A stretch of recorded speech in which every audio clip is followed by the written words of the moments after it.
For number 10. Okay. So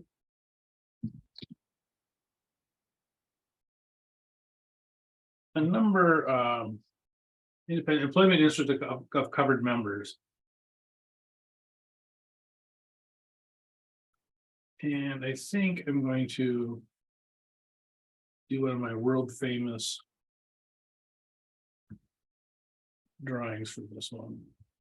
This focus. Okay. All right. Hey, whoa.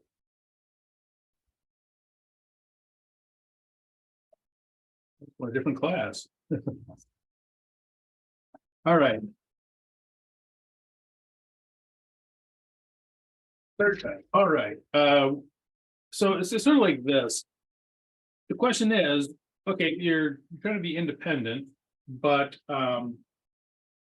what if you are thinking about working for somebody, for the client, or the client, when someone from the client is thinking about working for you, all of a sudden you kind of have two masters. So I'll kind of show you what it looks like. So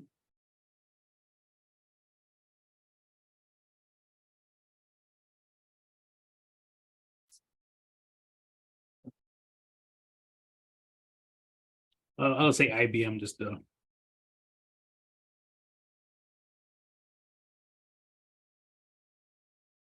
So one of the problems you can run into is wonder if someone from IBM goes to work for the CPA firm. So they leave IBM, they go to work for the CPA firm. It could also go the other way, and this is much more common. You go from the CPA firm to the client.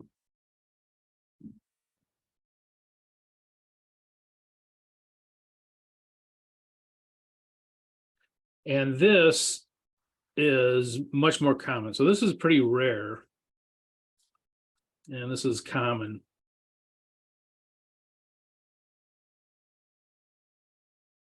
So, so this is the employment. So this is for the employment of people.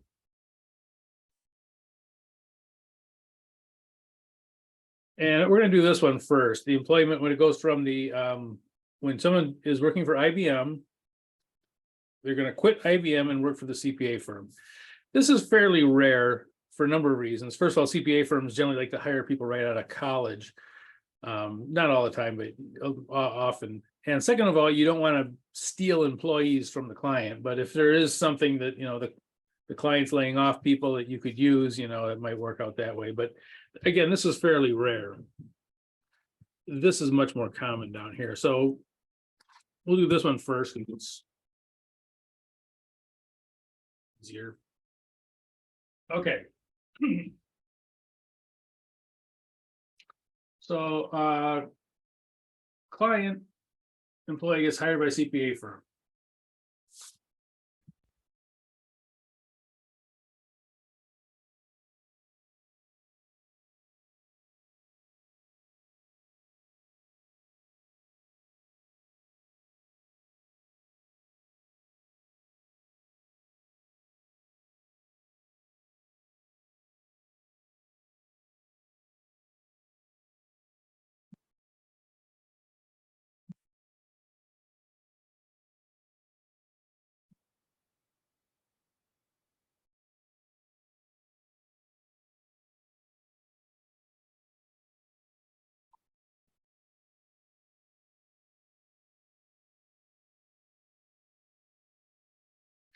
Okay, the new employee cannot work on any audits that have of the client that have their previous work included. So example, if they were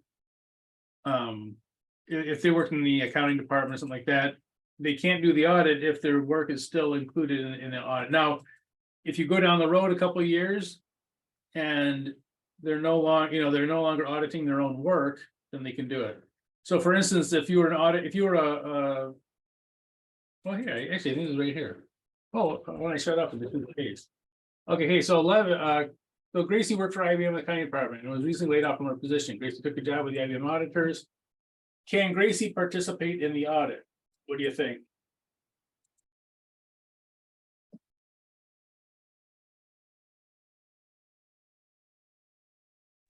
Will Gracie be auditing her own work most likely? Yeah, so she can't work for work for them. Right. She can't do the audit. Now, it might make sense to go, oh, yeah, oh, Gracie will know the place like the back of her hand. Yeah, she probably will, but she's not independent when it comes to the work itself. So can she participate in the audit? No. Couple years down the road, when her stuff is no longer part of the audit, then she can. Okay, so this is the uncommon one.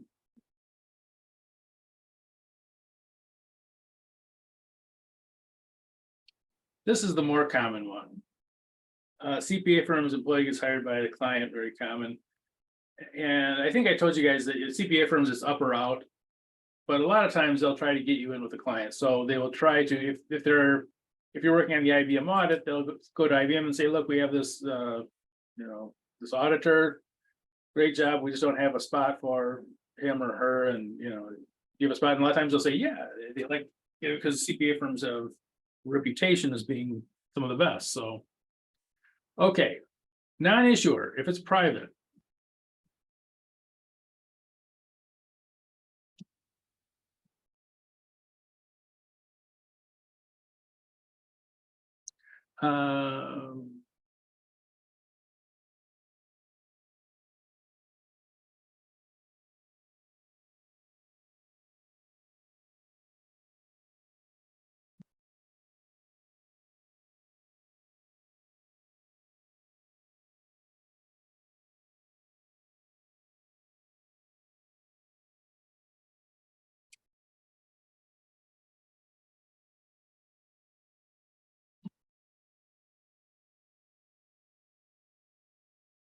Okay, so they must be taken off of the audit immediately.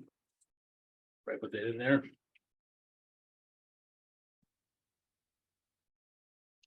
If they have, one, accepted the offer.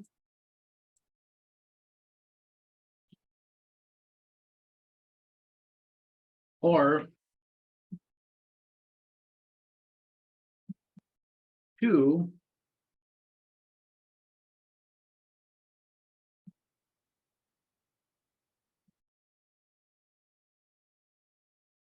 are still contemplating the offer.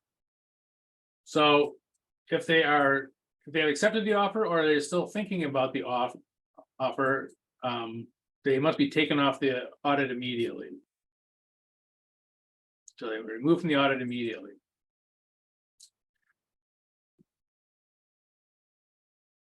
If they have rejected the audit, rejected the offer, there's no problem.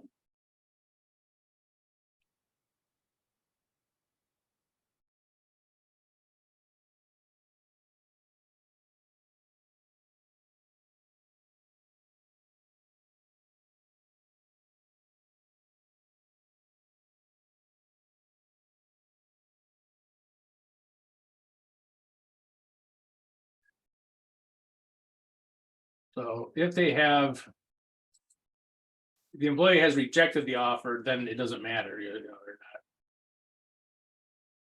There's no independence problems. But if they accepted the offer or they're thinking about it, then they have to be taken out. So this is for a non-issuer. This is ACCT rules.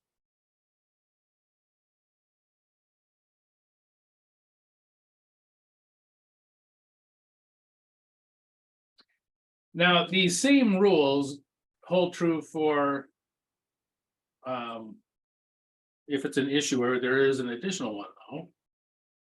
Copy this down. I guess we can take this off. So the AICPA says that they have to make it some space in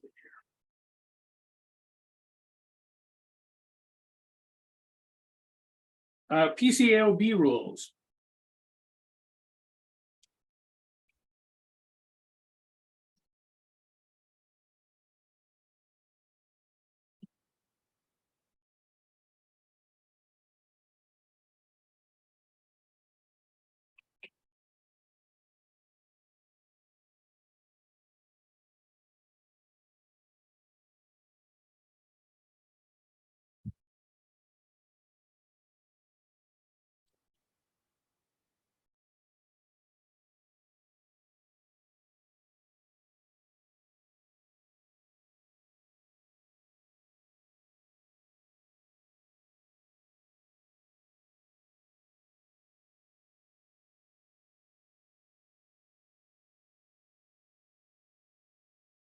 I apologize.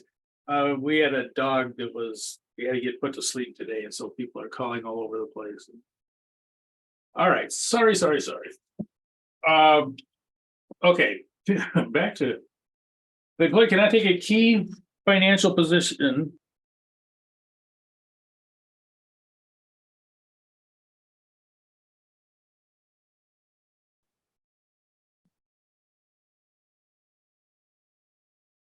until they have been off of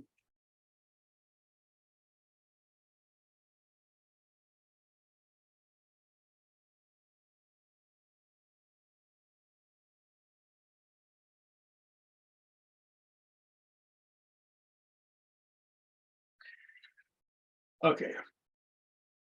Oops.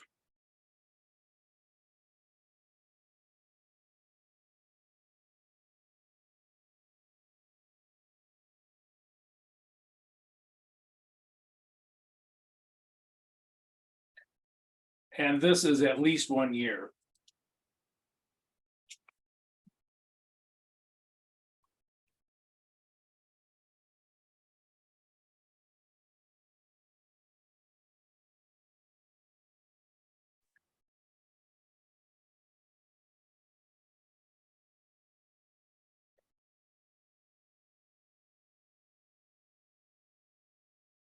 And I'll show you how this works out.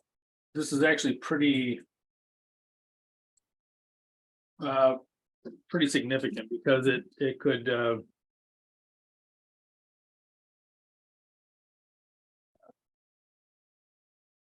actually go into 2 years, basically.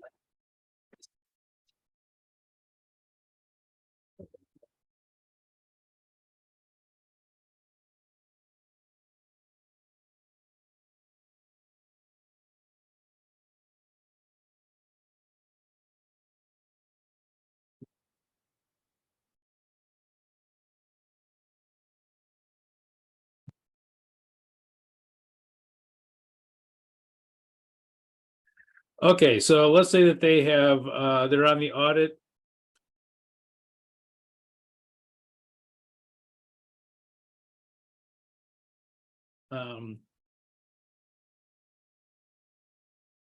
During 2022, let's say they get a job offer on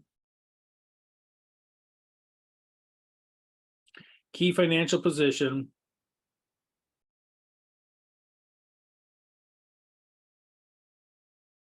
And let's say they get that offer on March 1st.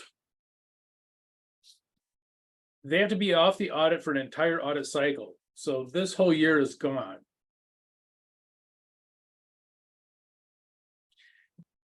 Here will be a complete audit cycle.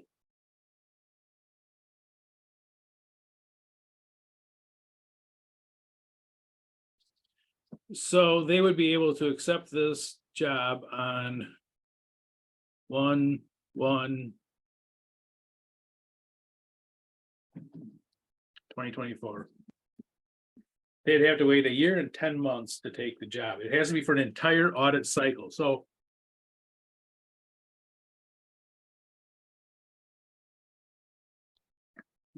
if you go off the audit for that. So if it's a key financial position, now if it's not a key financial position, there's no problem.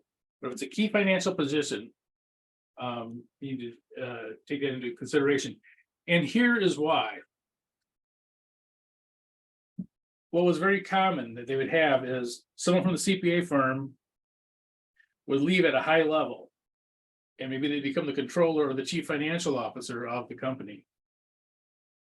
Notice the problem there. You would have people who actually train the auditors would now be sitting on the other side of the table, right? With those same auditors that they train, and you may have very much a conflict of interest. That person may very well be someone that you would look to get a job referral. So when you have that, let's say a manager goes to work at IBM as the controller or the chief financial officer, you can see how that could be a problem, because that's the same person that you're going to be asking for a a referral, if you leave the CPA firm, or even to move up in the CPA firm. So, you could have this conflict of interest. So to avoid that, they said that you have to be completely off the audit for an entire year, a complete audit cycle, you have to be off of it before you're taking a key financial position. Now, if it's not a key financial position, not a problem. Okay. So entire audit cycle.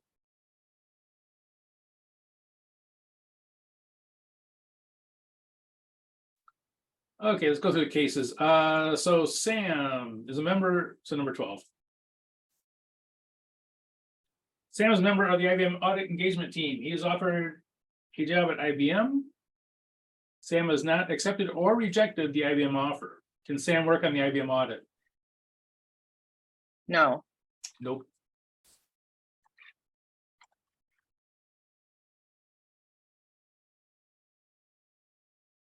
George is a member of the IBM audit engagement team. He recently got a job offer from IBM. The job is for a staff accountant. Can George immediately accept the IBM offer?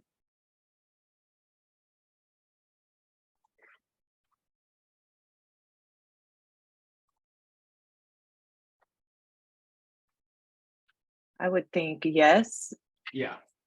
Yeah, it's not a key financial position. If you're a staff accountant, you're probably not going to be making big decisions when it comes to the financial statements and so forth. So again, it has to be this key financial position. If it's not a key financial position, there's not a problem. Still has to be taken off the audit, but there's not a problem as far as waiting. Okay. Issuer. Lisa is a member of the IBM engagement team. She recently got a job offer from IBM. The job is for the controller position. Now, the controller position, this is sort of like the head accountant.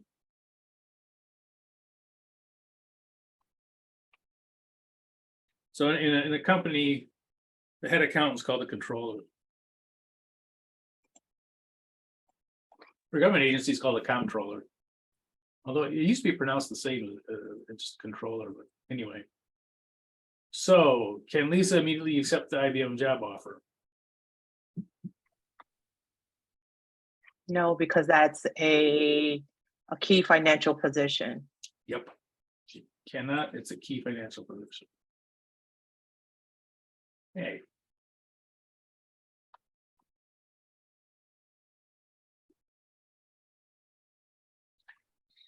Okay, non-issuer. So this is not a publicly traded company. Mickey is a company.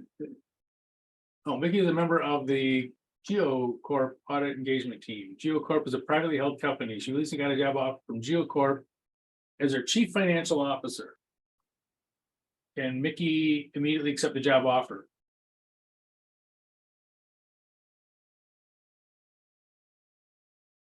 Mm-mm. Actually, she can.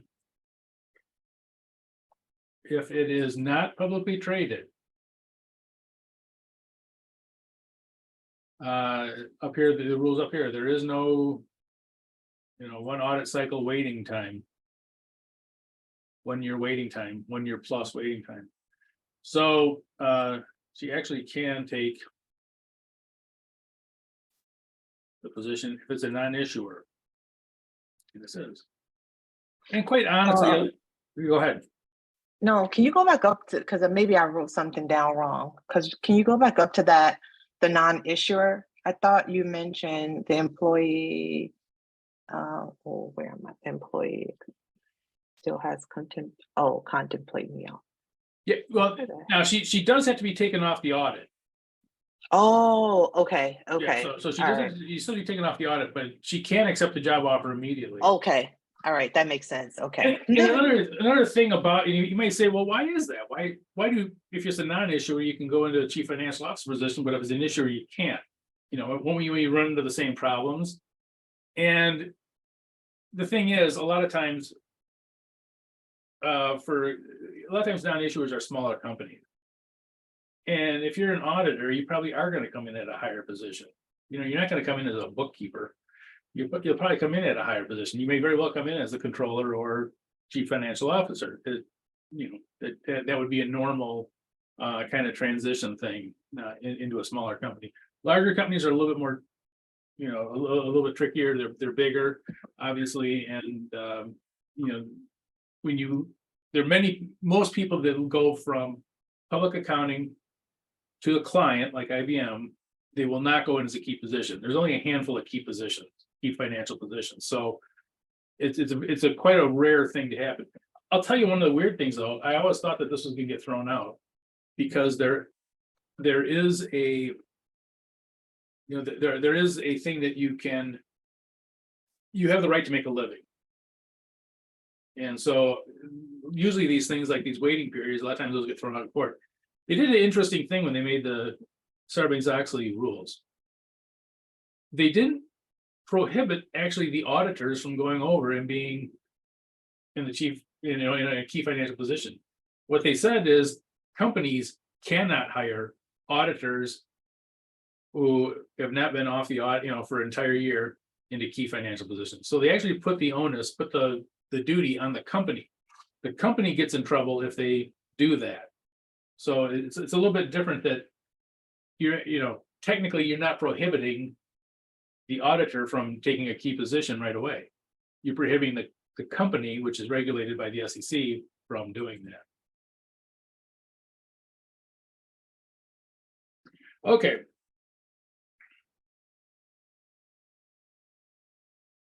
Any question on those? So this is employment. So the big things are finance and employment, and those are the two kind of areas you can run into these conflicts of interest. Okay, independent employment interests of family members and close relatives. Family members and close relatives cannot occupy. We're going to rehash this word again, this little title again, key financial position.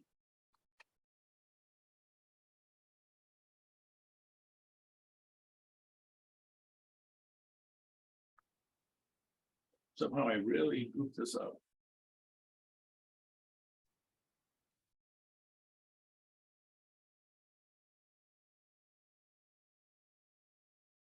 I should say with the client.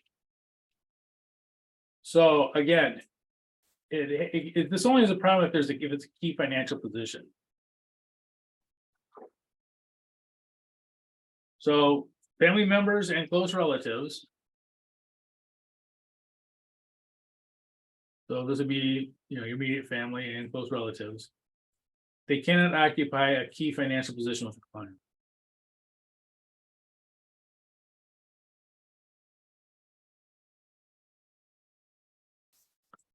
Sam is a member of the Up One Corp audit engagement team. Sam's mother is the chief financial officer for Up One. Is Sam in violation of the independence rules? Yes. Yep. Key financial His position. mom, key financial position. Yep.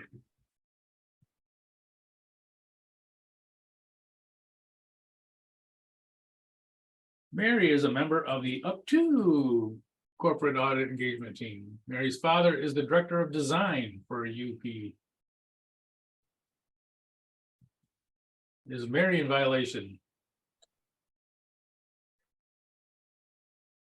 No, that's not a key financial position. Good.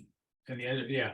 And by the way, it used to, the rules used to just say key position, and now they've changed it to add that key financial position. So this financial part is somewhat new. And they kind of realize that, look, if someone's the director of design, they're probably not going to have a whole lot to do with the financial statements. So it has to be a key financial position is what they've kind of narrowed it down to. They used to say key position, that anyone who's a director would be a no-no. But now they've loosened it up a little bit.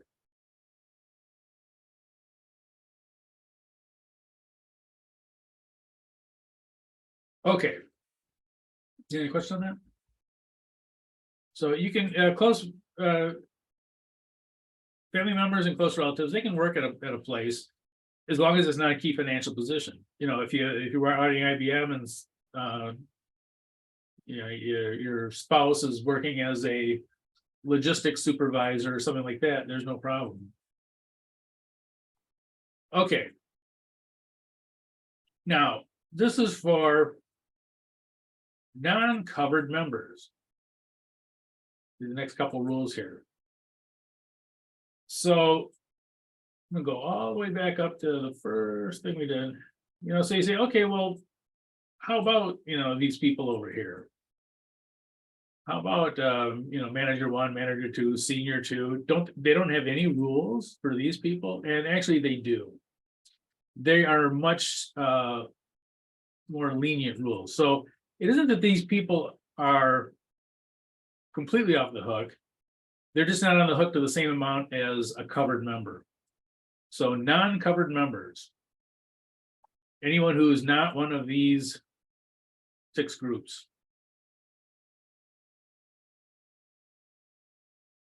they still have some rules. They're fairly loose rules though. Financial interests.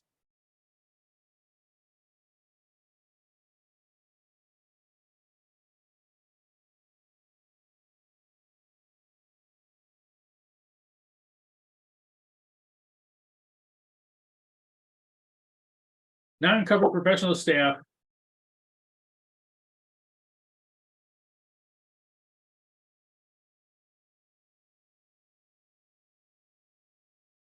Cannot own more than 5%. Oops. Let me try that again.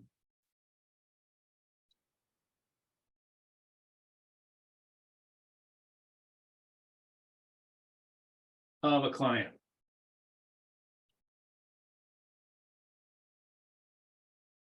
Okay, so spaced very well. Hold on.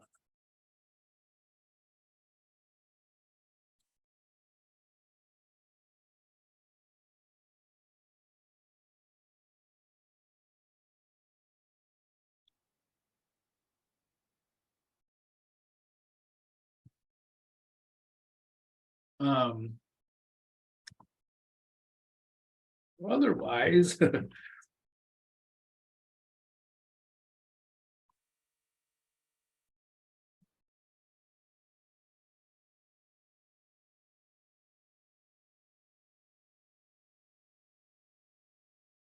entire audit firm is not independent.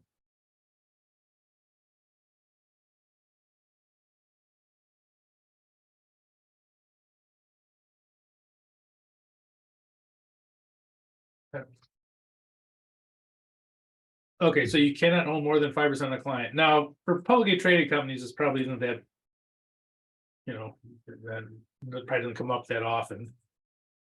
If you own 5% of IBM, you know, probably own an island or two somewhere. But it could happen for the smaller firms, certainly. You can, you know, you'd have someone who goes to college, you know, is an auditor at a CPA firm, and you know, maybe their parents own a grocery store chain that, you know, they own 10% of it or something like that. So the entire the non-covered professional staff, if they have more than 5%, the entire audit firm is not not independent. We can't do the audit. Employment interests. So we went over the employment interest for covered members. Well, how about these non-covered members?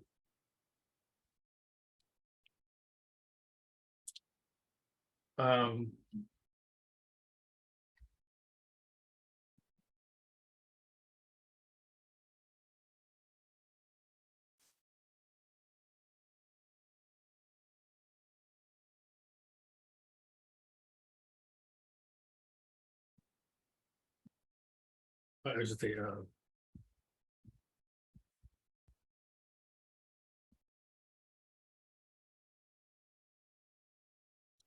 actually, I think it's just any upper management.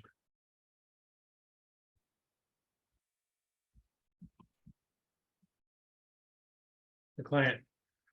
They can also, they also can't be on the board of directors.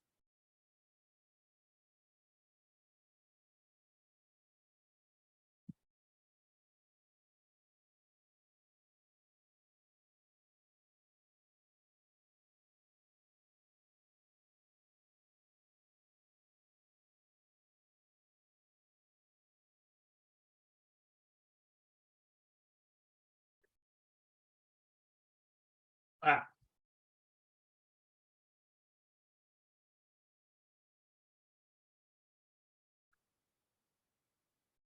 So they can't have you have a key position in the client as far as management is concerned. Which is a key management position. Because it may be making management decisions.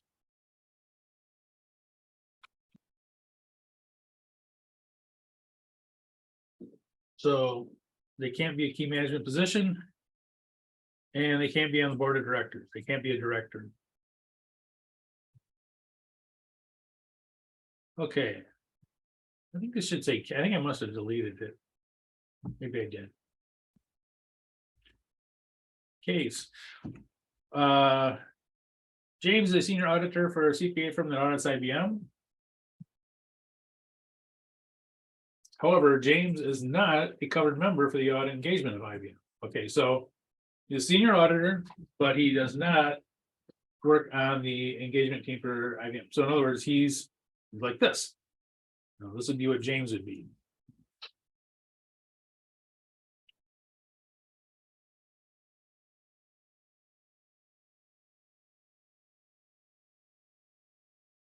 However, James is also an ordained minister and recently accepted a position on IBM's board of directors as a spiritual director. James is not on the audit committee of IBM. Will James' position impact the CPA firm's independence?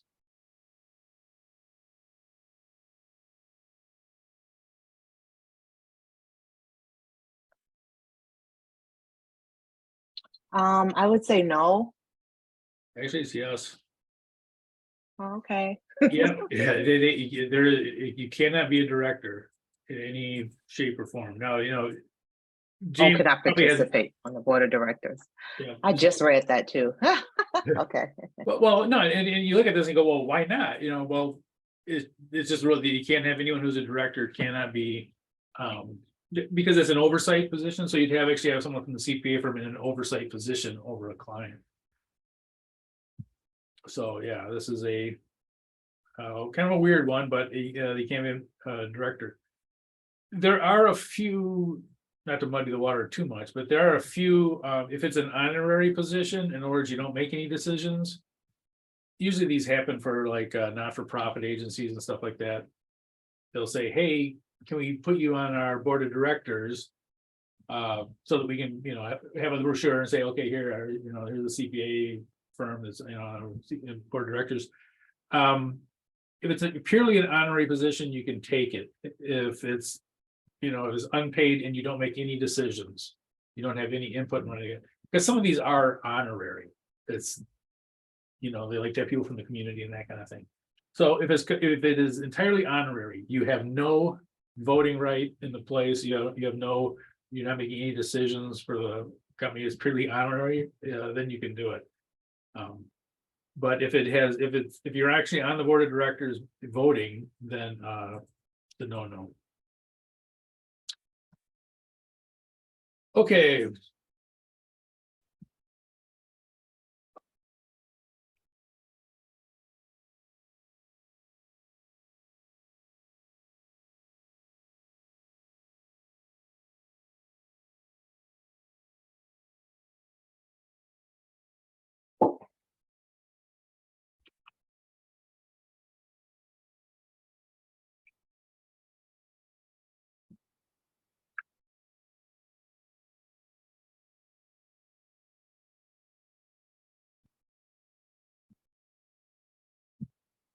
Overdue fees, past due fees from a client will cause an audit firm to no longer be independent.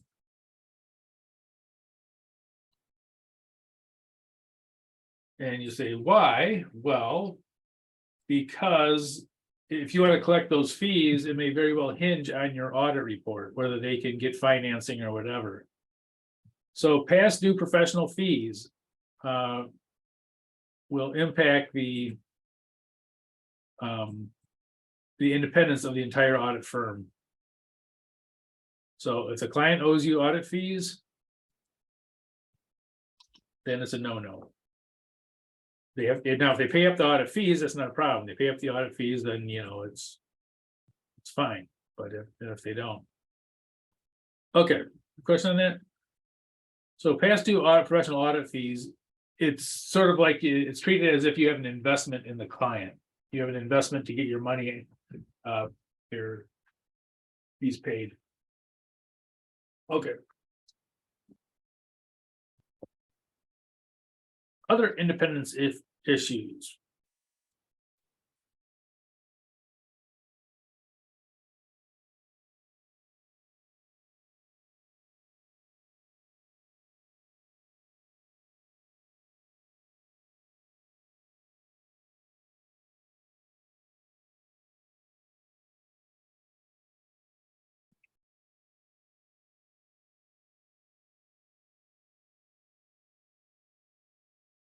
Gifts should be immaterial or appropriate in the circumstance.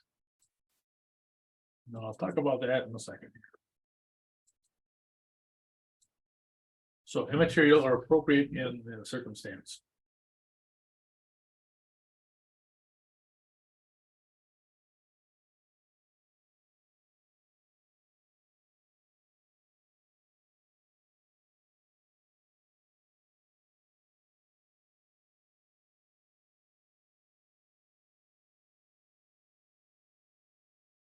Okay, litigation. This can come in two different forms.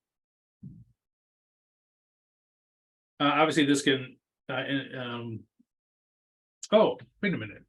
I didn't talk about this, appropriate in the circumstance. Appropriate in the circumstance, kind of leaves open a little bit for things like, corporate parties and things like that, golf outings, things like that. A lot of times, the auditors are a lot of times included in everything a company does. Oftentimes they are. A lot of times when the board of directors meet, you'll have a couple of auditors sitting in on the board of director meeting. Now, they won't be participating, they'll be sitting there taking notes. But the auditors, a lot of times are considered, to some extent, to be part of the group. And so a lot of times they get invited to, annual holiday parties and, golf outings, things like that. Some of those things can be very expensive. Some of them can be, even thousands of dollars. But if it's appropriate in the circumstance, in other words, there's a golf outing, but there's a lot of other people there, it's just part of the, the corporation throwing their annual golf outing or whatever it is, then it's okay if it's appropriate in the circumstance. But some of those can be very expensive. Plain gifts that someone gives to you should clearly be immaterial. They don't use the same guidelines as the IRS, but clearly they should be immaterial to the person receiving them. And you might be saying, well, that's kind of vague. It is. It's a judgment call. Okay, litigation. This comes in two forms. So I do have a question about that. When you mentioned the gifts should be immaterial, so is that according to a bigger company opposed to a smaller company? So IBM, right? They can give you probably with more than just like a small private company, or it just doesn't matter. The true independence is if it's material to the auditor. It should be something that should actually have an influence on the audit. And I think that the actual wording of it is clearly immaterial. It should be clearly immaterial. Okay. Now, but you also that's a good point you bring up.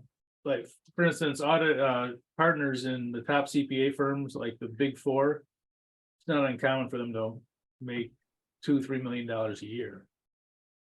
So what's material to them might be very different than somebody who's working in a smaller CPA firm and maybe making $60,000, $70,000 a year. So you do have that difference in materiality. Okay. Just based on the auditor themselves, though. All right, that makes sense. Thanks. Okay, litigation.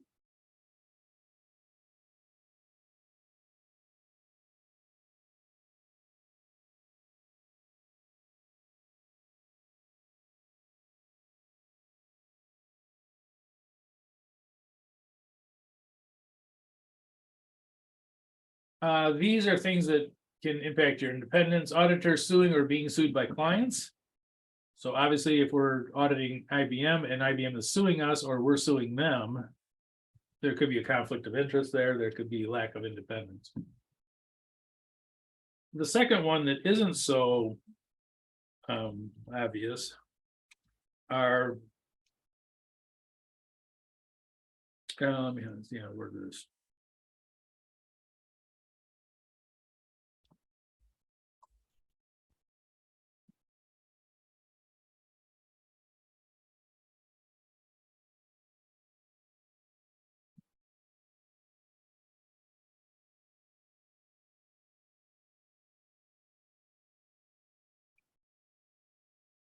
To the other clients are suing each other. So maybe you work for, you do an audit of IBM, but you also do an audit for Microsoft. Well, maybe they're suing each other. They probably are. Just knowing how this stuff works. So if you have if you have the clients that are suing each other, you may find yourself in between them, and that could definitely influence, make you non-independent. And at that point, you'd have to probably give up one of your clients. Because remember, you get confidential information. And, from each of them, but you also have this duty to, inform and all that kind of stuff. As you can imagine, in a lawsuit, that could really be a problem. So if you have clients that are suing each other, you may very well have to pick one. Okay. Non-attest services, consulting engagements.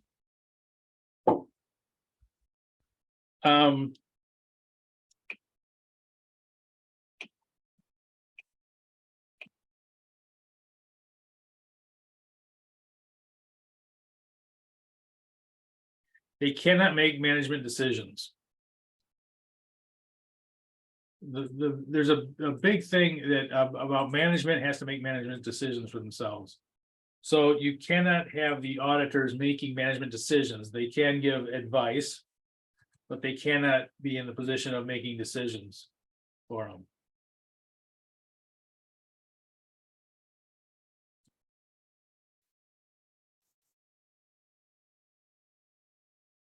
Any question on that? Okay. Reporting illegal acts. Okay. Did I go over this? I thought I did. Maybe I did. I don't remember. Okay. No, Reporting. he hasn't. Okay. Reporting illegal acts. So if you find an illegal act,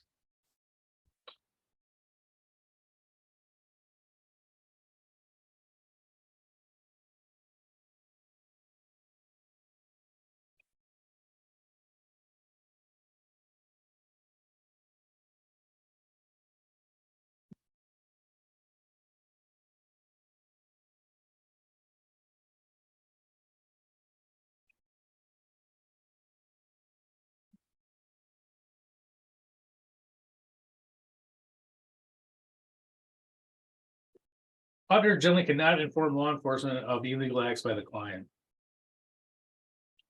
This is a confidentiality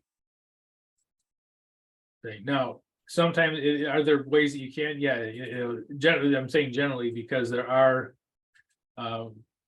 specific legal hoops to jump through that you can actually do this, but you generally don't inform illegal acts by the client. Now, remember that we're only talking about the only ones that would be relevant would be material. Let me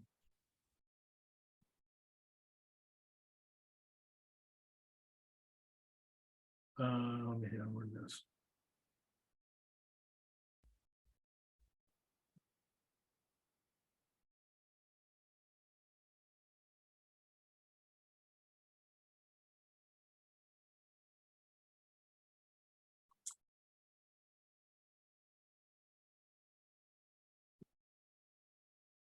Again, immaterial illegal acts. So the chief financial officer double parks his or her car every day in the alley. And it's illegal. You are under no obligation to report that. So, and I think in the first exam, I had a thing on there about an immaterial illegal act. If it's immaterial, generally speaking, it's not our problem. You know, it's not a problem if it's immaterial. Now, you may still report it to upper level management, but there are no duty to report that to anyone else.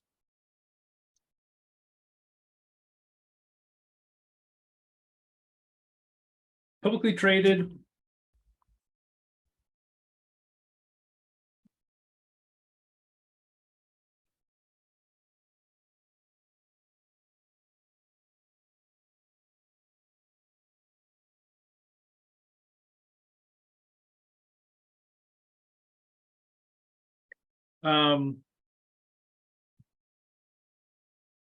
Yeah, 24 hours.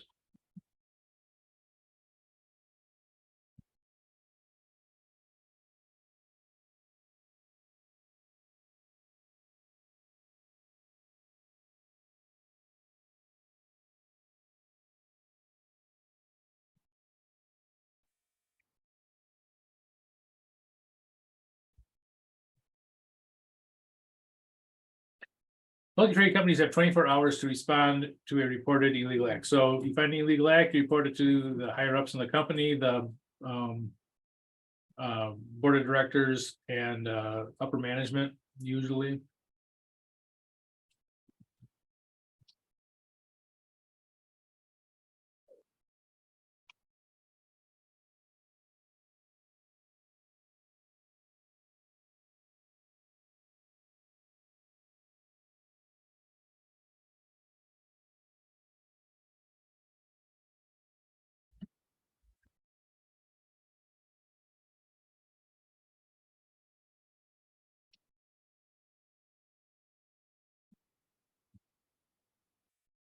If they don't respond in 24 hours.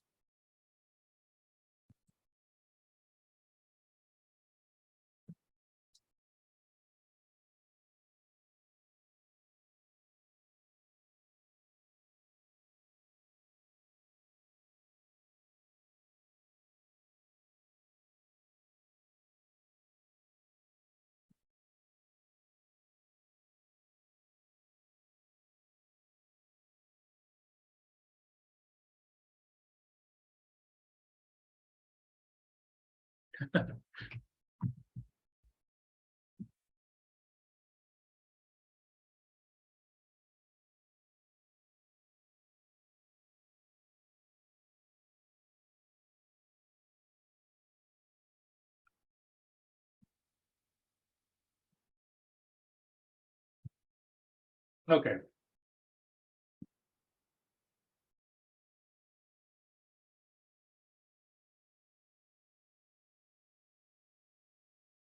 A couple key words here.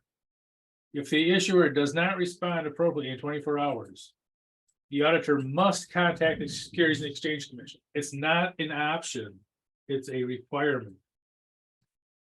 If you're going to be auditing publicly traded companies, part of the deal is if you find a material illegal act, you give it to the board of directors, audit committee, or upper management. If they don't respond appropriately in 24 hours, the auditor must contact the Securities and Exchange Commission. And at that point, the Securities and Exchange Commission will take over. Question on that? No, so this is for issuers. Now, you know, the question comes up, what happens when you, if it's a non-issuer? This is gonna sound like a cop out, but I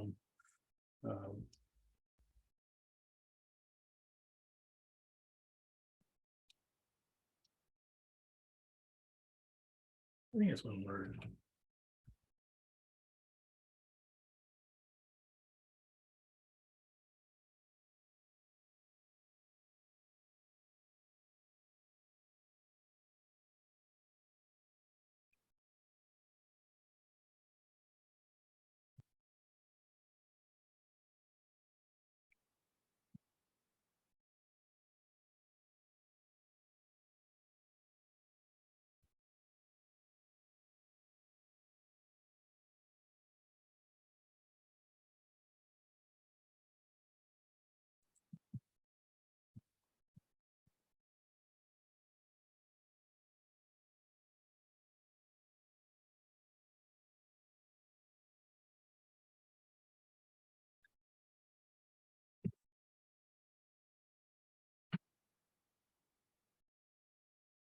So you get legal advice, you get a lawyer before you do this.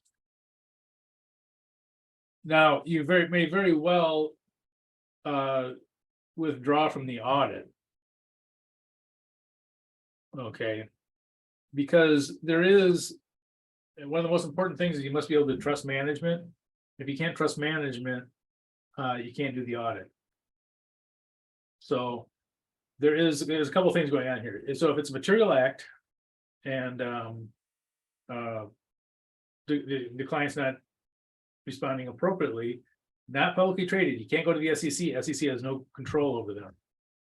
But then you say, okay, what do I do with this? You know, here's this material illegal act, and they're not addressing it. Okay, then at that point in time, you get a lawyer. Probably withdraw from the audit though, because if you can't trust management, you can't do the audit. But you know, the question is, what do you do with this knowledge? Okay. Time is it? Oh, we're getting there, aren't we?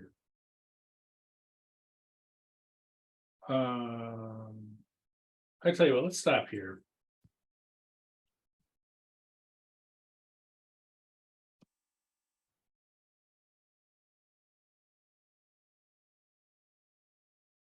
If we were closer to finishing, I just pushed through, but this is, there's a lot in here.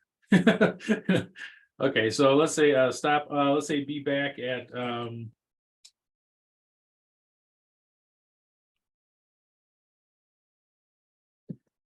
six, how about, let's say 7:06, how about?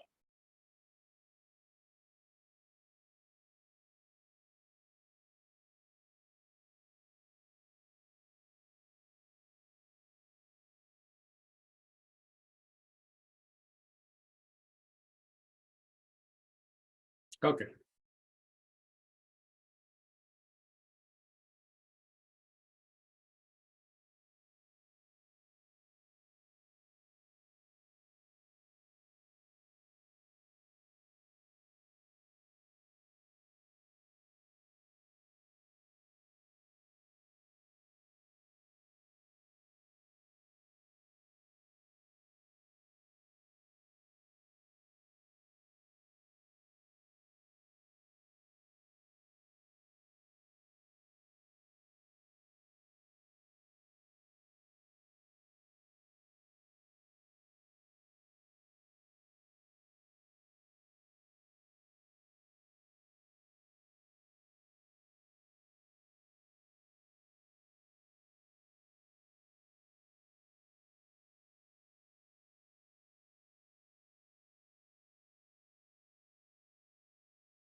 Oops. Okay, I think I'm going to make a decision here. I want to stop doing chapter 3 right now. It's just, we got too much to go on it, and it's all about rules, this but not that, all that kind of stuff. But I think what we'll do is we'll switch gears and we'll look at the monetary unit sampling, which you should have in your mailbox. Okay, I'm gonna go ahead and save this.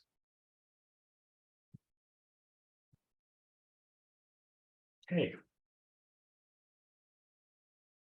All right.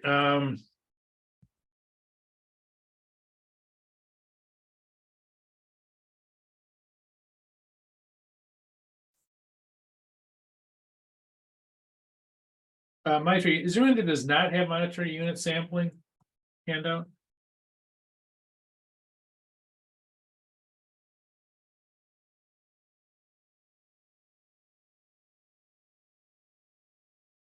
Okay. Well, assuming everyone has it then, monetary unit sampling.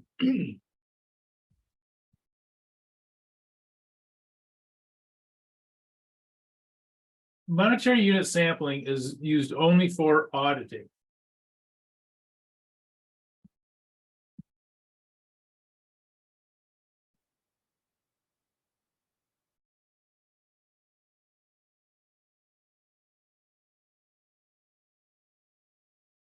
And for some things, it's great. For some things, it's not so good. But so monetary unit sampling is the type of sampling that came about for a couple of reasons. There's certain types of fraud that it's good at catching, which we'll talk about. But also a lot of times doing classical sampling, you take a sample and the sample sizes were just too big. They're just very large for what you were doing. And one of the things about monetary unit sampling is if a few conditions are met, it can really reduce the sample size. So, and you might get to, let's say you're auditing to the 95% level. In other words, you want to be 95% sure of what you're doing. In classical sampling, maybe you have to pull 200 items, whereas monetary unit sampling, maybe you have to pull 110. Almost, half as many, which is huge. Testing takes a long time. So you may save yourself hours, if not days, by doing monetary unit sampling. So, that was kind of the reason why there's push it. Now, it can't be used for everything, but for some things, it's very useful. And so we'll kind of see the idea behind it. Okay. So the client has the following data. They have each of these 10 items in the data. And each of these items have the book value here. So number 1 is 500. Number 2 is 200. Number 3 is, you get the idea. Okay, over here is the cumulative. So adding up all these as we go along. So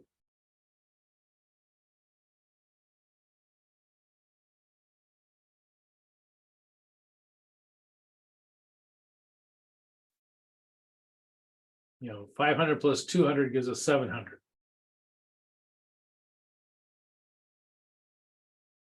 Add a number, add 600 to it, and you get, come up with 1300. And 300 to it, you get the idea. So this is truly the amount of the book. Here's a book value of all these things added up. Item 1 through 10. The total book value is this.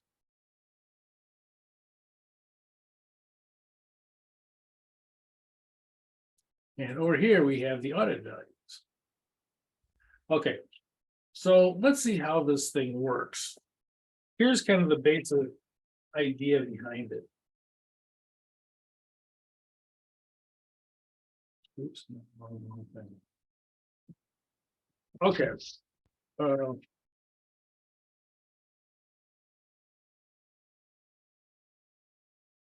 Wait a minute. There we go. Okay. So here's kind of the basic idea behind the monetary unit sampling. You break the sample up into a bunch of little samples.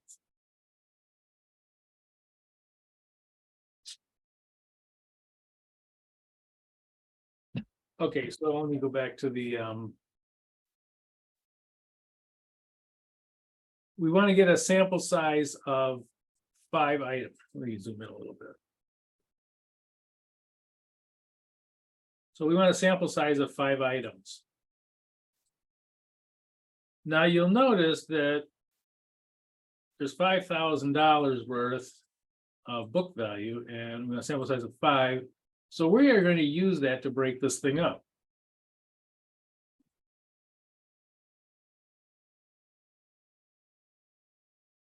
Is that right? 1, 2, 3, 4. Okay.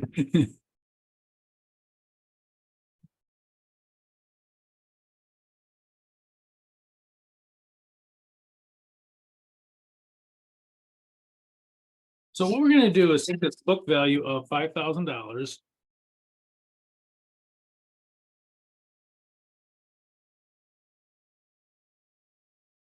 We want to pick 5 items. And so we're going to take chunks of $1,000. So we're going to break this up into $1,000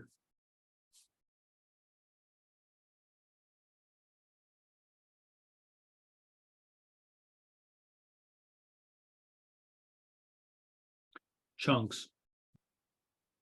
Now, they actually don't call these chunks. These are called intervals.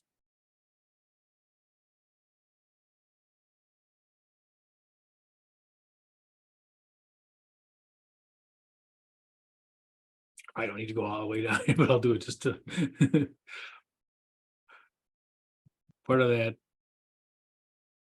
accounting background is label all of them. They don't know what it is. Can't just label the first couple of them. Okay. So we've taken our sample, we split it up into 5 items, and we're going to pick one item from each of these intervals and assume that that item represents the entire interval.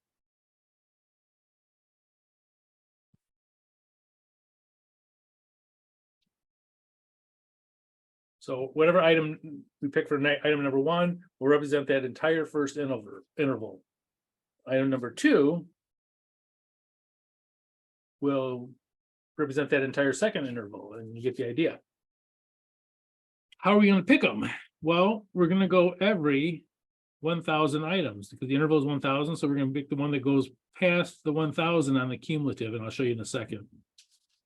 The next one is whatever item goes past the 2,000 mark, 3,000 mark, and you get the idea. But let's go back to the problem and probably make more sense.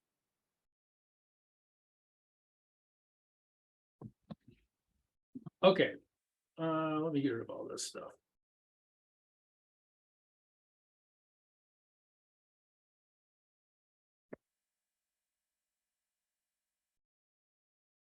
Okay, let's look at this cumulative book value.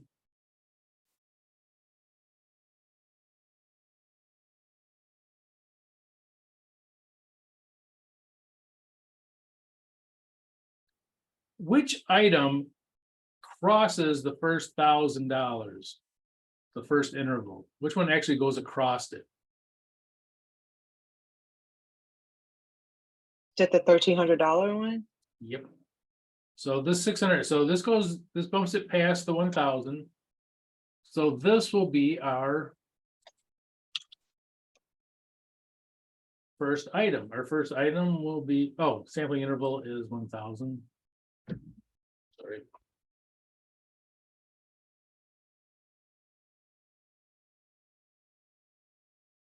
Okay, so the first item is going to be item number 3.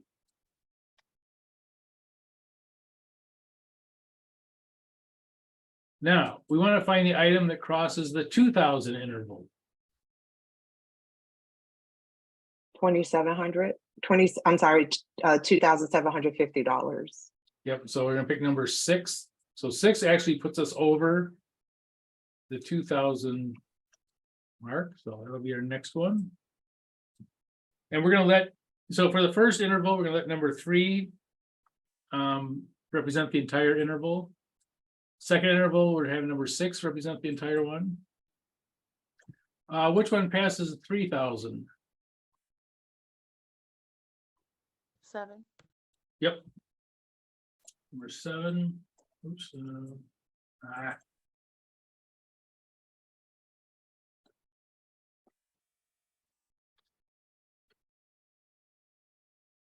Which one?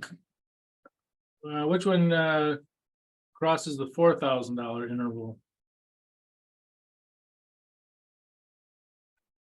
9. Yep.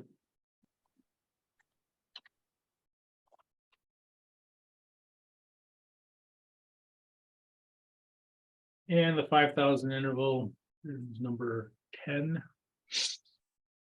So these are going to be the items that we. Oops, hold on a second. So we're going to pick item 3, 6, 7, 9, 10, and we are going to use those to come up with a projected value and a projected misstatement. Okay, so let's take the first one, item 3.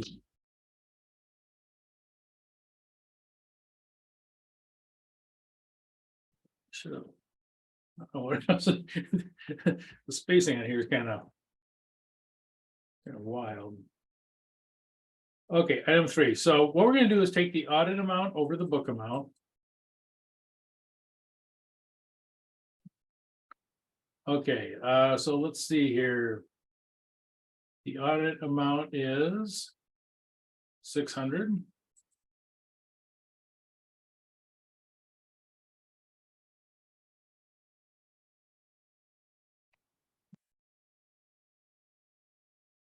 Divided by the book amount, and the book amount is also 600. So as you can probably guess, this one's okay, right? The book amount and the audit amount are exactly the same.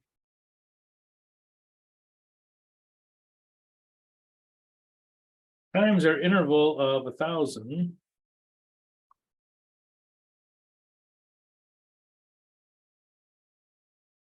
Equals our projected value. I apologize. I gotta do something with this to make it easier to use. Okay, so now 600 divided by 600 is just 1 times 1,000. So the projected value will be 1,000. And the projected misstatement will be 0. There is no misstatement. You know, the audit amount was exactly the same as the book amount.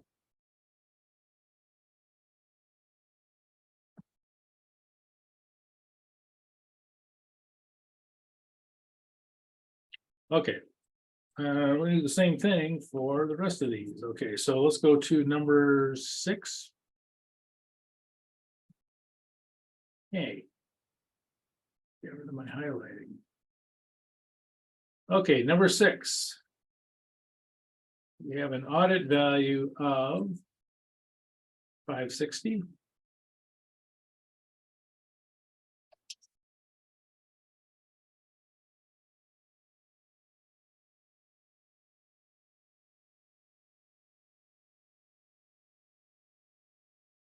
We have a book value of 800.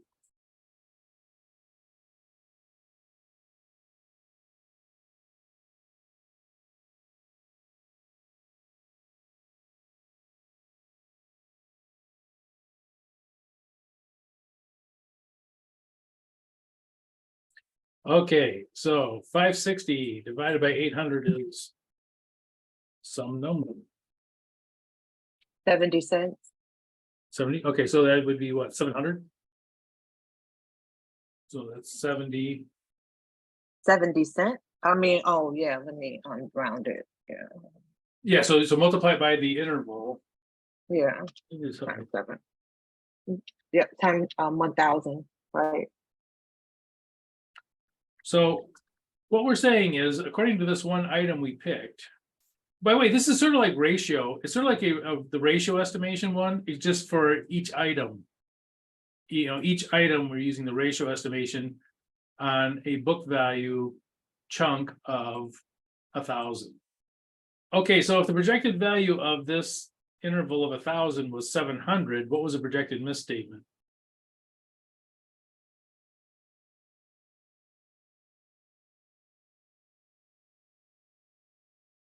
So if we're So saying would that be, oh, no, go ahead. no, you go. No, I was just gonna say, would that be the 700, or subtracted by the book value? Yeah, so this $1,000 worth of book value, subtract 700 from it. 300. Yeah. So- Okay, so we're gonna keep going down here and we're gonna do what was next one, 7.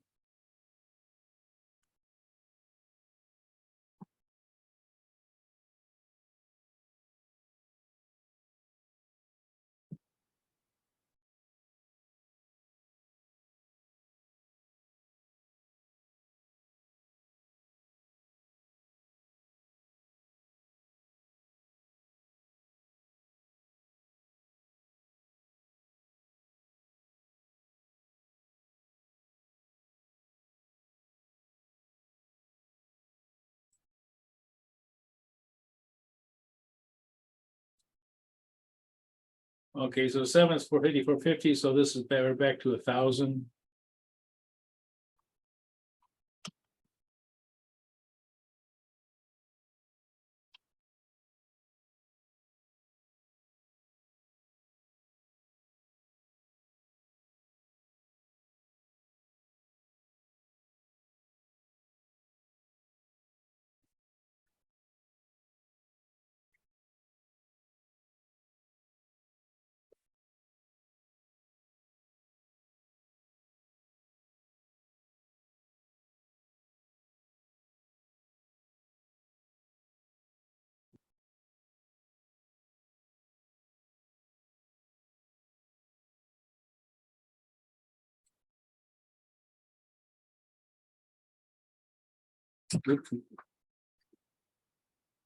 About 300.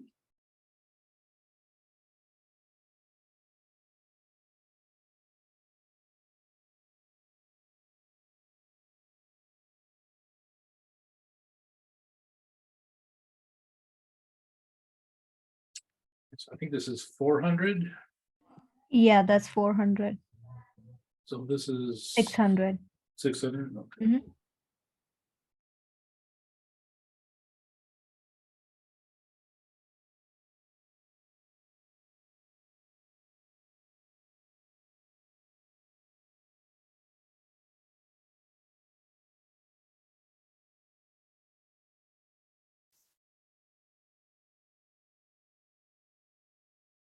There's something wrong here. That's like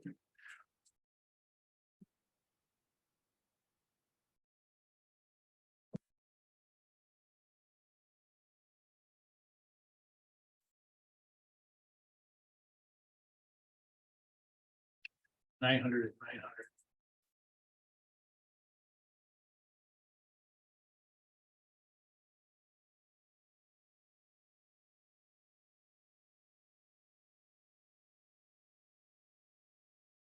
Okay.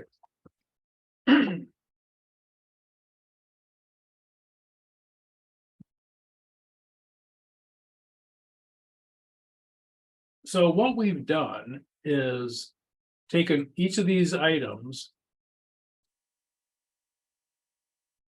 and taken one item and let them represent the entire interval. So see, we want the total projected misstatement. Well, we can get both the totals here.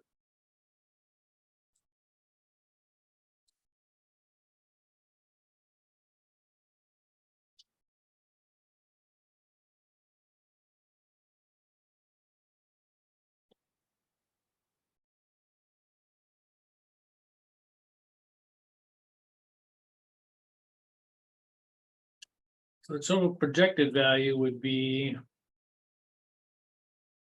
4,100.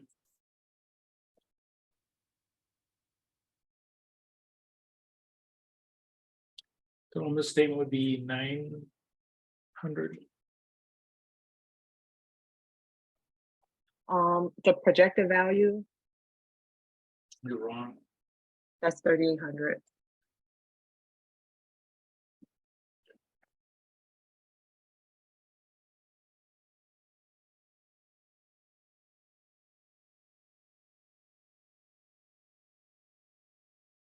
Oh, no, it isn't.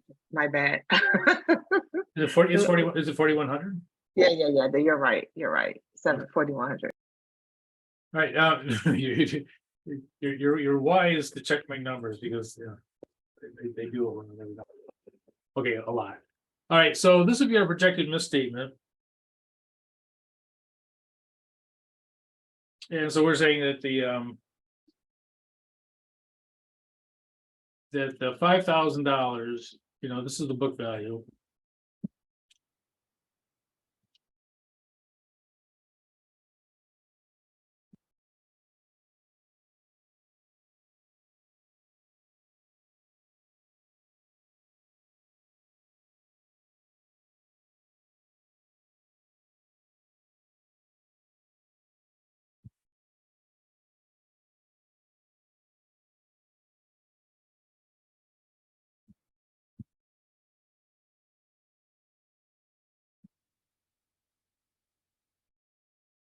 So in this way, it's sort of like the other ones we did. We're gonna get a projected book value in that based on the misstatement. A lot of times when you see these, the most interesting ones are the ones that are misstated. Now, there are a couple of great things about this that you can kind of see in this case. I'll show you what they are. First thing, remember, oh, that's not me either.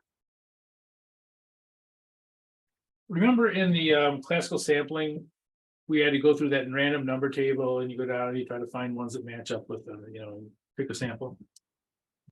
Right proportion of the size, it picks the sample for you. You go down to that first interval, that's your first item in the sample. Second interval, that's the item in your sample. It picks the items for you. There's also something very clever about it, and that is, notice, these intervals. If you get an item that has a book value of more than 1,000, or I should say 1,000 or more, it's 100% guaranteed to get picked, right? So if you had an item that was at $1,200, for instance, it's more likely to be picked. So if management's trying to overstate an account, the more they overstate it, the more likely it is to be found.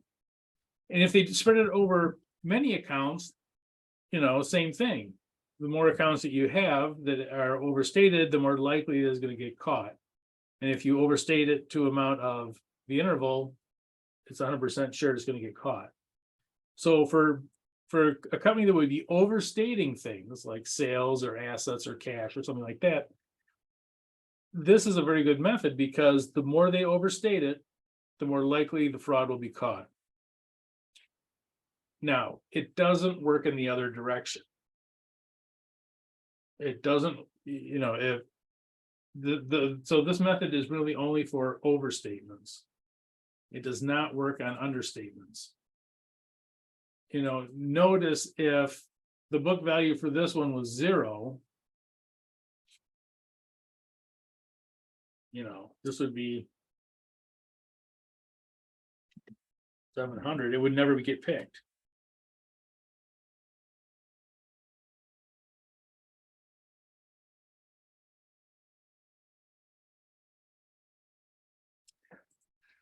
Okay, so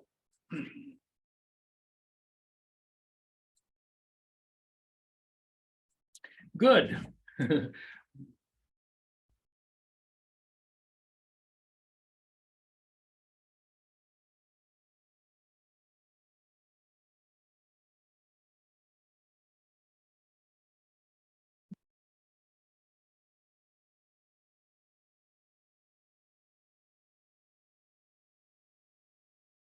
Good things about my trade unit sample.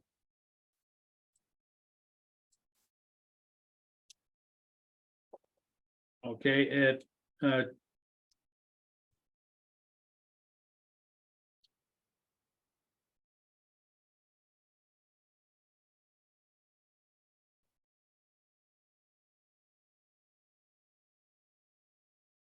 in there.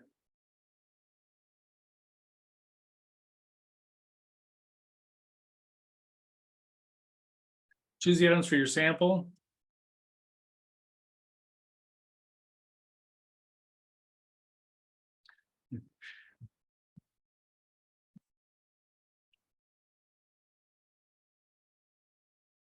No random number table needed, so it chooses the items for your sample.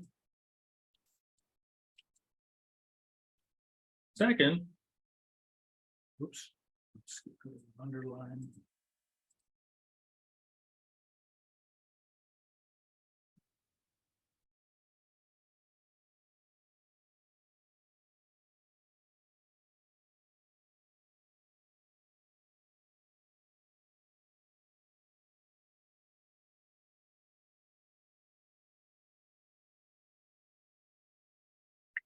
Is very effective at finding overstatements. The more they overstate something, the more likely it's going to get caught. And if the overstatement, if the item is more than the interval, it's 100% sure that it will be caught.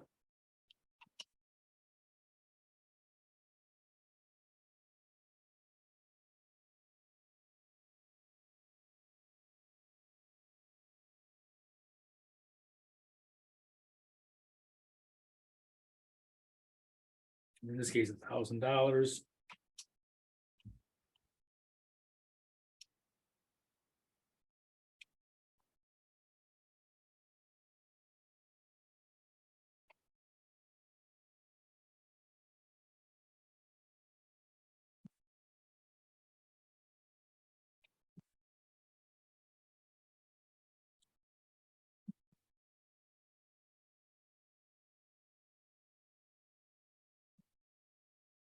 The more they overstate the books, the more likely it is it's going to get caught. And if they overstate it enough, it's 100% sure they'll get caught.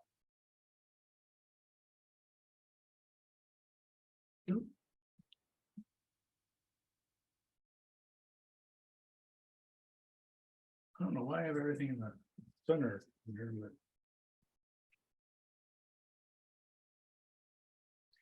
bad things. I should say bad thing.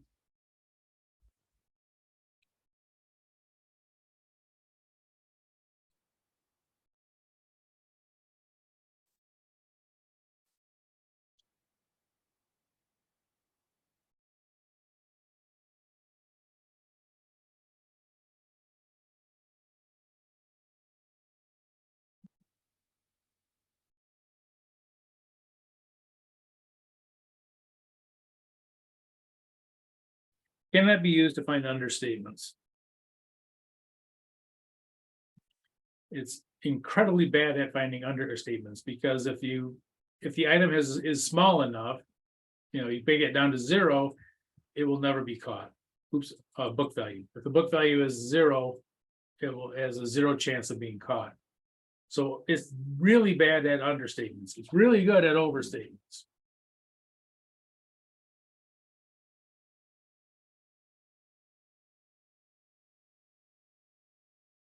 So, what things are we talking about here? Things that people like to understate would be things like expenses.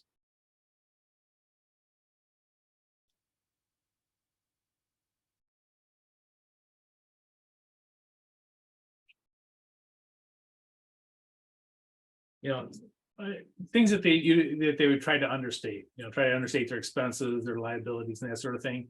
It can't be used for that. It's terrible for that. So it's great for overstatements. It's terrible for understatements. So, the question becomes, well, what if?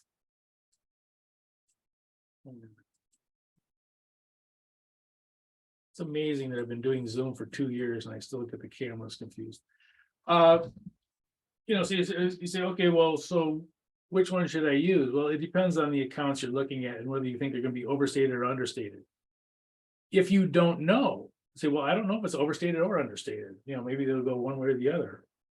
Okay, in that situation, you probably want to go with classical sampling.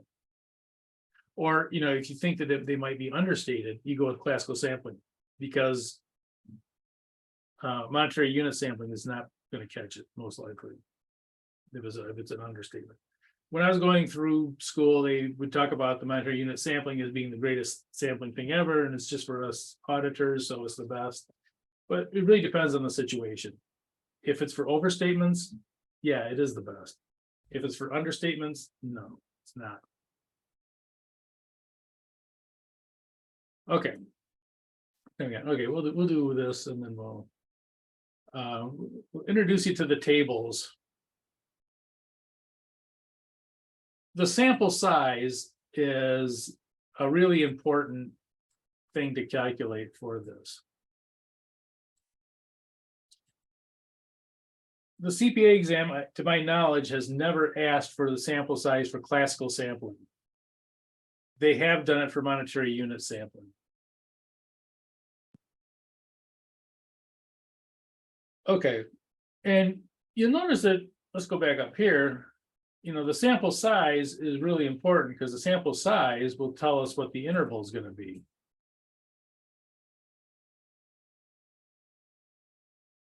You know, we had 5,000 sample. So the sample size is a kind of important one. Now, the good thing is, unlike classical sampling, it's much easier to get the sample size for the monetary unit sampling. But we have this wacky set of tables down here that we have to use.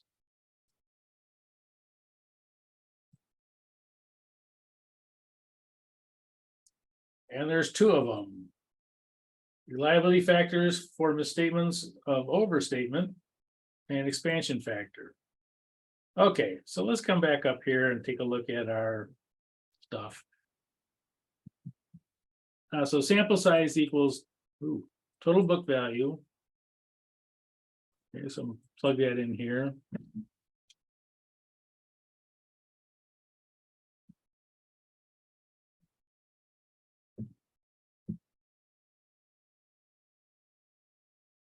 Times reliability factor, we'll set that one off for later. Let's get the ones that we know in first.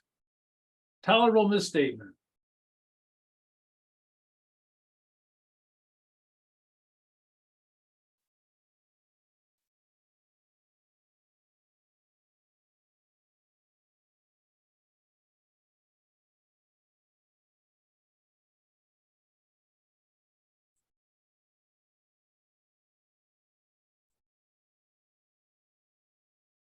Okay, so this would be 120,000.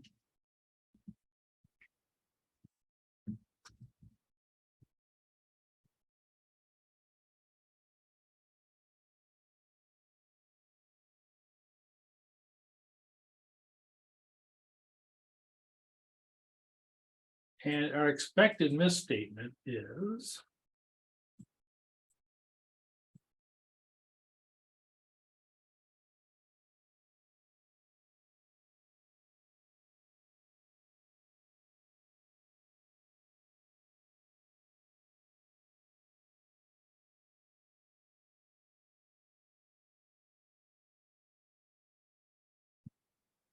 okay. Now we got to go find these two things down below, reliability factor and the expansion factor. So let's go to the reliability factor first.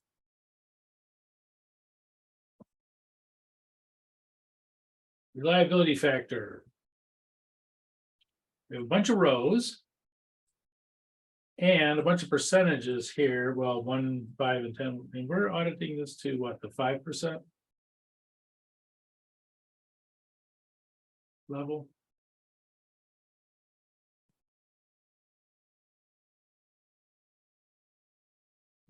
Okay, so 5%. All right, so coming down here. 5%.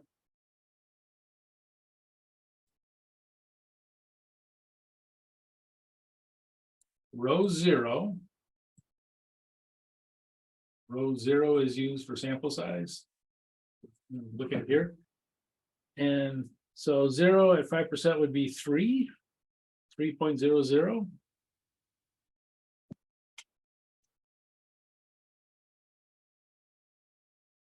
So 1,600,000 times 3. This is 120,000 minus 5,000, and we need the expansion factor. And the expansion factor is much easier to use because there's only one row. There is no rows 0, 1, 2, 3, 4, 5. There's just one row, so expansion factor will be 1.6.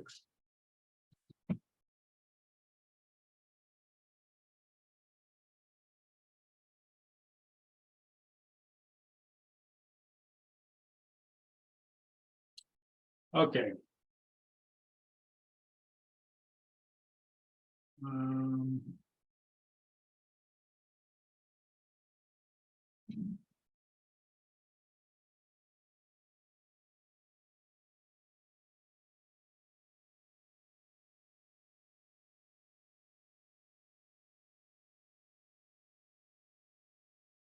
Trying to think of a clever way to do this. I don't know if I can. Not feeling clever at the moment. Now you know what, I'm gonna screw it up. Okay, so I'm just gonna say, okay, 1.6 million, so what is that? 4,000,008. Yes. Yes. And the other one is 112. Okay, yeah, so 5,000 times is what point, or 8,000? And so this would be, yeah, 112.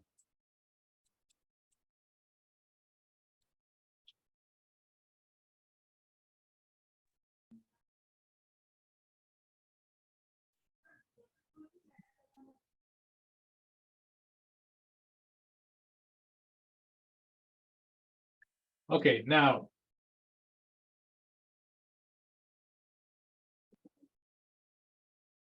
42.86.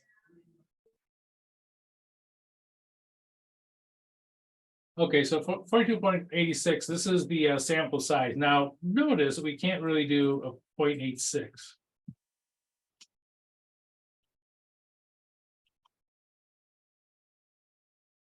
Okay.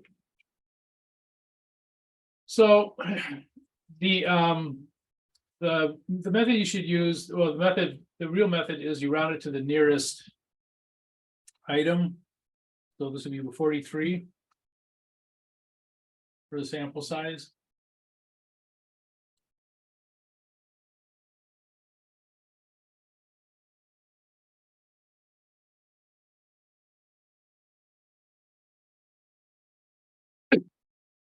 I can tell you in real life, even if this was, I would probably always round it up. Always take one more.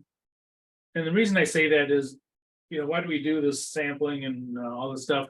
Well, part of it is to, if you ever drag into court, you want to be able to show that you actually did the work you were supposed to do. Well, truthfully, if it was, say, 42.16, you would, the method is you round it down. That may not play very well in court, especially for people that don't know sampling. So one of the things that you may want to do is, what I would say is always round up. But the true method is to round it off to the nearest item. So we're going to take a sample size of 43. In this case, we're going to round it up to the nearest whole number. Sampling interval. It something. Oh well, leave it. Total book value is 1,600,000.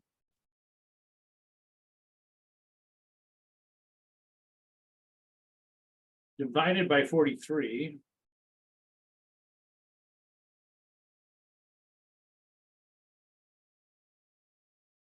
$37,209. Okay. So this would be the interval.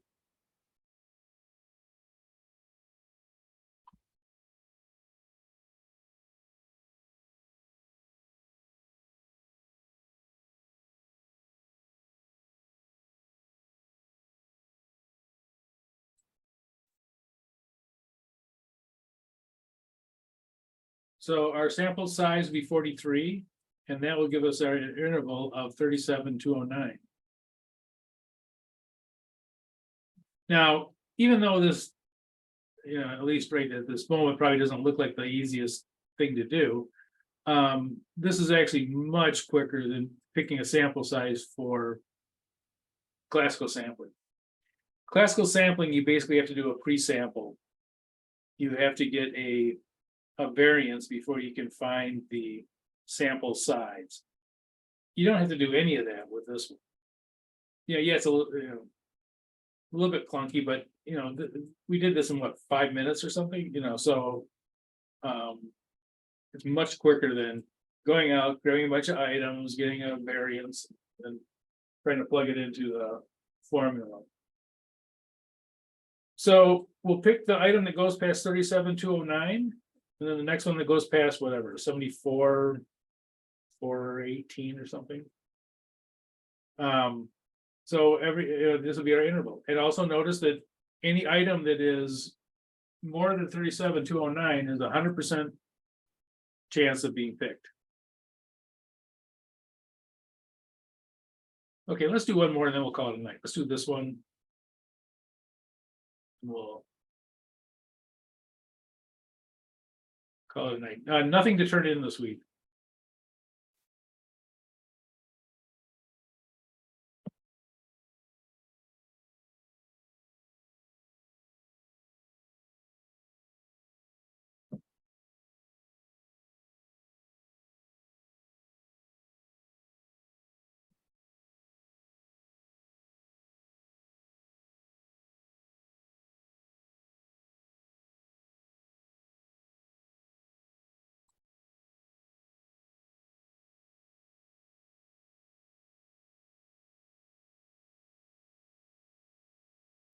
Be careful on this one that the risk of incorrect acceptance is at 10. Oops. So when you go down and get the reliability factor and the expansion factor, it's going to be a different one.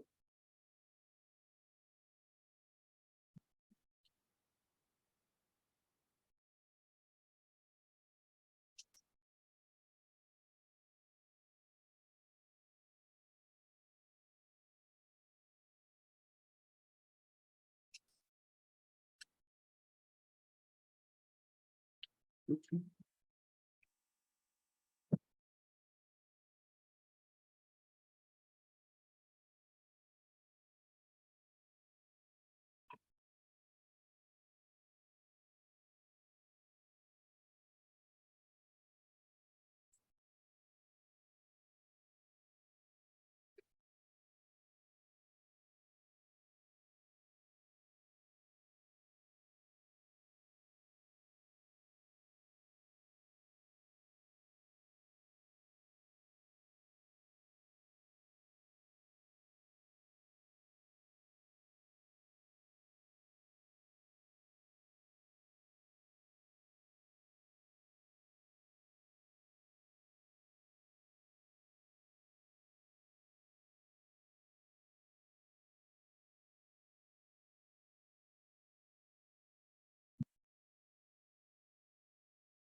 It will be 13. Wait, let's see.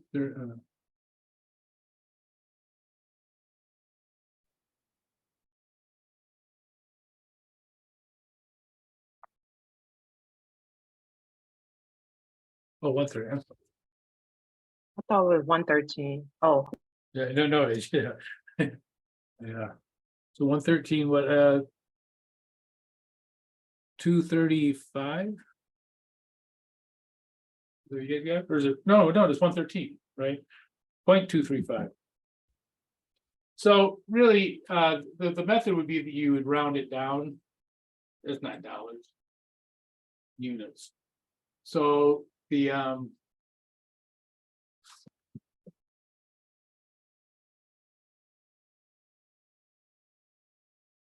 sample size, I'll go ahead and do it the way that they would show you. We 113 in real.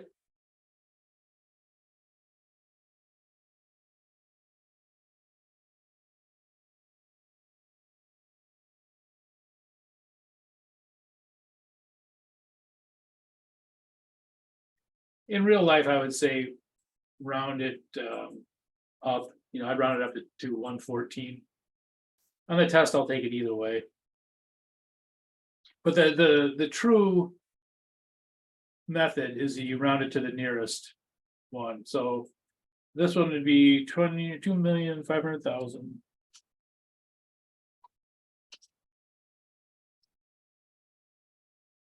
Divided by 113.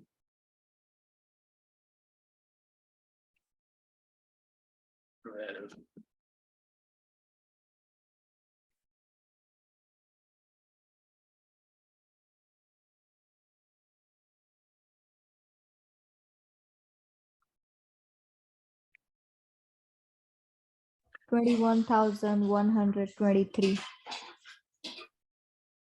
Did you use 113, 114? 113, but let me make sure. I got 22,124. 389. Yeah, I got 22,123.89. Yeah, Yeah. that's what I got. Okay, yeah. 22,124. yeah, it's round off the nearest dollar. So this would be the interval. If you use 114, it would be a little bit different. It'd be a little bit smaller, not much.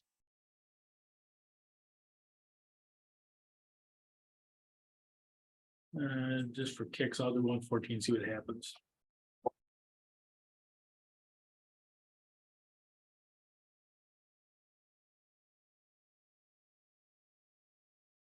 $21,92930. 21,930. I think would be if you use that. Now, on a test, I'll take either one.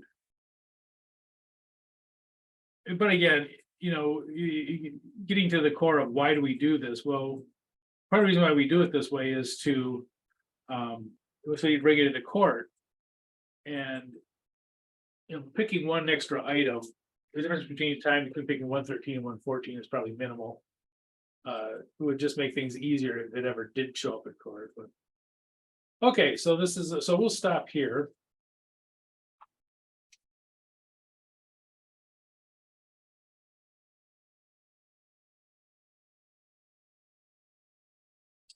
And we'll pick this up. We'll see about next week. Next week we'll certainly finish chapter 3 next week and do the multiple choice questions, and then we'll see how far we get on this one. This actually has quite a bit in it. And in the past, it's been tested. It really depends. Sometimes they test it a lot, sometimes they don't test it. But anyway, the sample size has definitely been tested. CPA exam. Okay, any questions on any of that? And again, this monitoring unit sampling one, it's specific for, yeah, you got all blurry. Cameron? I'm still blurry. All right. It's specifically made for auditing, but for overstatements, it's a good one to use. Understatements is not very good. Okay, that's it for the stuff for this week. Now, someone wanted me to stick around for the You know what? I actually was able to recover my document, so I'm all good. Thank you. Oh, good. Okay. Yep. Well, in that case, I will. Hey, it refocused me.